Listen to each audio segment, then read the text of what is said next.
லஞ்சுக்கு வந்து புடலங்காய் கூட்டு செஞ்சுருக்கேன். அது வந்து சாதத்துக்கு போட்டு பிணைஞ்சு சாப்பிட்றதுக்காக.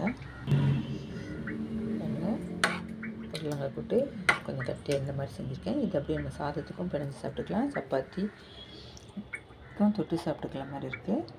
சப்போஸ் நம்ம ரசம் இருந்தால் கூட ரசத்துக்கும் நம்ம தொட்டு சாப்பிட்டுக்கலாம். புடலங்காய் போட்டாச்சு. அதுக்கப்புறம் கீரை சமைச்சேன். பொன்னாங்கண்ணி கீரை, சிகப்பு பொன்னாங்கண்ணி, அந்த கீரையும் இன்றைக்கி சைட் டிஷ்ஷு வச்சுருக்கேன்.